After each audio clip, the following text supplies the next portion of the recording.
I was told by someone I trust who knows his film to watch this for the visual experience and not for the story alone, and that's what I did.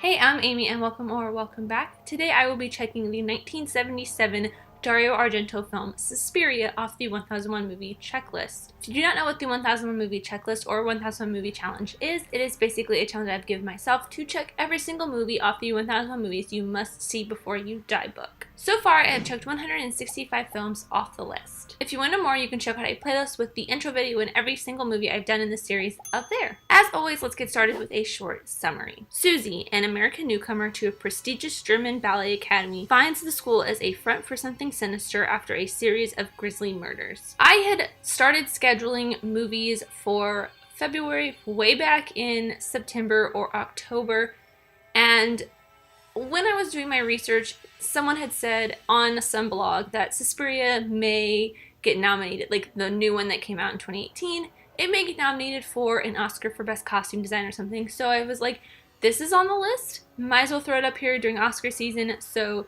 did not get nominated for anything, but I was still pretty excited and interested to see this film because I had seen a kill count from the channel Dead Meat. If you do not follow James on the Dead Meat channel, you should. It's a great channel, really cool, and I learned a lot from his video, and I pulled a lot of what he was talking about to do into my research today. And I also talked to another friend who really knows his film. He's the one that told me to watch this film for the visuals and just the atmosphere of the film versus the story, which is what I really did. So let's get down to some of the history behind this that I had learned from watching the Dead Meat video on Suspiria, and then I'll get into talking about all of my thoughts. Suspiria is filed under the giallo Italian horror genre. It is based off of the Italian novels. Giallo is Italian for kind of pulpy books. Actually, I think it is directly translates to yellow, which is based off the color of the pages of these pulpy mystery fiction novels. The giallo horror is a precursor to the American slasher movies, which I think is why I loved this movie so much, is because I love slasher movies. Most of the time, giallo is kind of characterized with a mystery storyline, and sometimes, but very rarely, is a mystical kind of thematic brought in the way it is with Suspiria. The first giallo film is widely considered to be The Girl Who Knew Too Much, which was directed by Mario Bava, who was incidentally the mentor for the director of Suspiria, Dario Argento. If you have seen the 1977 Suspiria before, you will definitely notice that the words that are coming out of people's mouths don't necessarily line up with the way the mouths are moving. Big deal, kid. So what if you've been thrown out of school? I always got kicked out of school, beginning in kindergarten. No, that's not it. That is because Argento didn't necessarily have the actors speak in whatever language was being said. They spoke in their own native language, which in some cases was French, German, English in the case of the main actress, and probably a little bit of Spanish in there. They all spoke their own native language, and then it was dubbed in English in post-production. That was a creative choice, I guess, chosen by Dario Argento, which I don't think is really a bad idea. It is helpful for the character or the actors to not have to learn to speak another language, and they can just speak their own. The only thing I think that would be hard for the actors is to be able to react to what is being said, because you aren't necessarily comprehending what is being said unless they were going directly off the script, which is probably what they ended up doing. But it also really, really adds to the weird and absurdness of this film in such a weird way, and I fully enjoyed it. It did not take me out of the experience like I thought it would going into this, because I knew that was a thing going into this, but it didn't take me out of it. It kind of was just something that was normal. Most of the time when something is dubbed over, I notice it and it feels weird, but this did not feel weird. It felt very natural to me for some odd reason. And because this very strange, unsynchronized sound with mouths did not bother me, I knew I was in for something crazy and weird that I would fully enjoy. So let's take a look at my thoughts throughout this, and I'm not really going to be focusing anything on the story of Suspiria because there is an underlying story there. It's just a basic witch mystery story. So I'm not going to go too deep into that because a lot of what I focused on while watching this, even after, or even if I hadn't been told to watch just for the visuals and the atmosphere of the film, that's probably what I would focus mainly on because it is very upfront in your face, especially with the way it is colorized. The lighting is very colorful as well. It'll be very red, but then it'll kind of turn blue and green. And it reminded me a lot of some of the old silent films, the way they were colorized, like Les Vampires. Whenever the characters went to different locations, or they went outside, or it was nighttime, the colors would change. So it was different colors of a brown, sepia tone for different indoor locations, and it was green for outdoor daylight, and it was blue for nighttime anywhere. Anytime they were in any location, it was always blue. Anytime they were outside any location, it was usually a shade of green. So that's kind of what I felt like whenever they would change colors, because it would change to a different color, and then night was always like this shade of blue, and danger was coming when red, and there was sometimes this little green light that looked a lot like, almost like a night vision, because there was one scene in particular that very much had a night vision feel to it.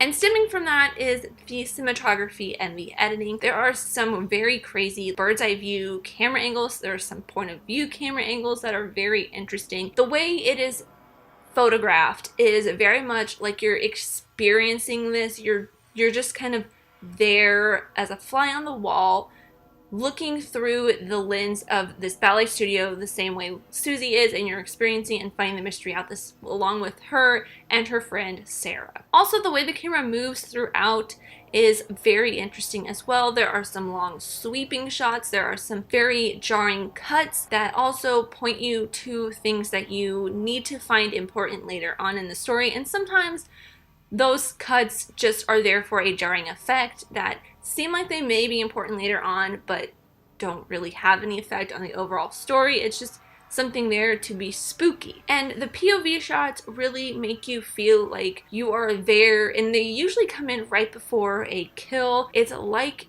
you are the spirit that is watching and trying to kill whoever. And there are some shots that Argento pulls in here that don't make any sense. They're just there kind of to be artistically and aesthetically pleasing. Like this shot of Susie taking a drink of wine. The camera is focused on something else and the wine glass comes into frame and it racks focus immediately to it. And the same with this shot of Susie in the bed, kind of dead asleep from whatever is ailing her, and Sarah's at the door, and it's this very weird bird's eye view angle, like point of view angle, and you see Sarah standing at the door, and then the camera immediately racks focus to the light bulb where you can see the filaments, and it's very creepy and weird and interesting in so many ways. I want to watch this movie so many more times over.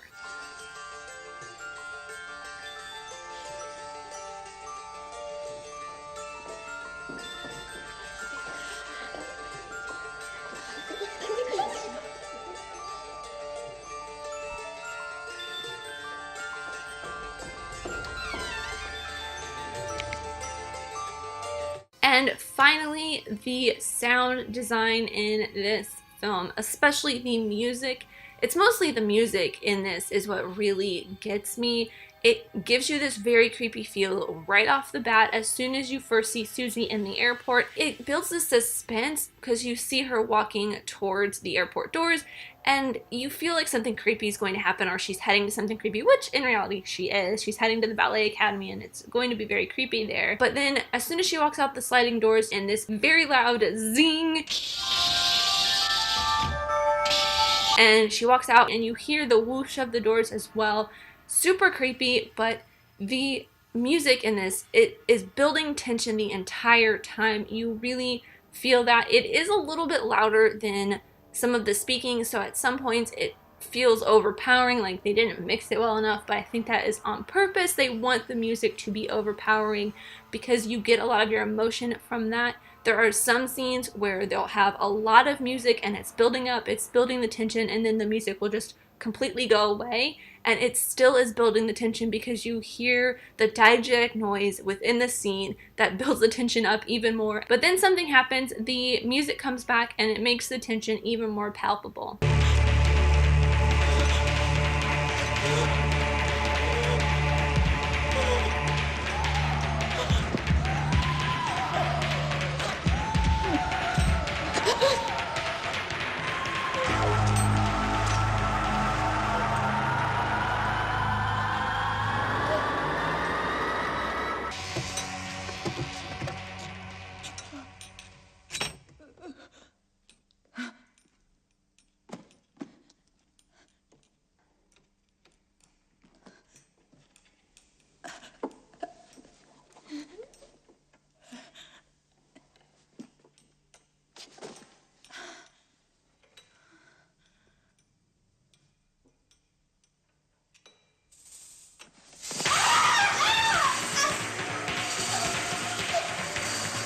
And one of my favorite creepy scenes is towards the very end, where Susie is finally figuring out what is happening. She's walking through the completely deserted school, and she hears what sounds like whispers, but at the same time, I couldn't tell if it was the music, mostly because of the way that the music and the audio in the movie was mixed together.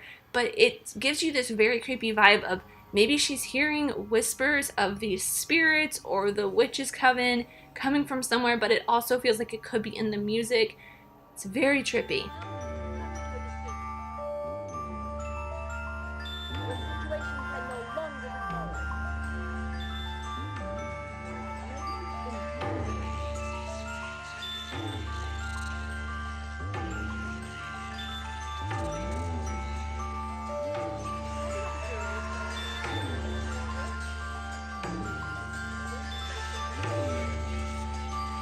And now for the clip. I wanted to choose probably one of my favorite sequences in this film, where Sarah is trapped in the attic and something is trying to get in there to get her, and it's a very tension-filled moment. But a scene that I didn't quite get to talk about was probably the most iconic shot from this scene. Whenever you think of or see anything about Suspiria, you see this, even though it happens almost at the very beginning of the film.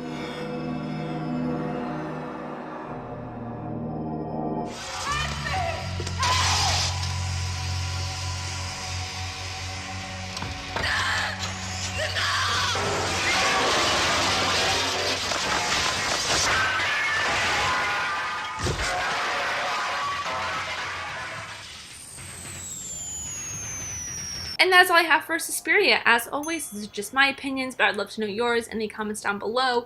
Did you see the new Suspiria? I personally haven't, but let me know if you have seen both of them in the comments down below, which one you think is better. Personally, I think this one would probably be my favorite whenever I do individually watch the new one. If you want to know which movies I have watched so far, or just follow my progress along in general, there is a link to a Google Doc in the description down below with a list of every single movie I have checked off so far. I also have a list on Letterboxd if you would rather follow me on there as well. I will try to update that as close as I can, but the list in the Google Doc has links to all of the videos I've done and which of the films I checked off that are in my collection and Criterion and all of that stuff. I'm also an Amazon affiliate, so if you'd like to start the challenge for yourself, watch the movie I talk about today or watch the movie I will be talking about next time, there are links in the description down below. If you purchase anything from those links, I'll get a little bit of a kickback and it'll help make this channel even better. The last film I will be checking off for Oscar season this year is the second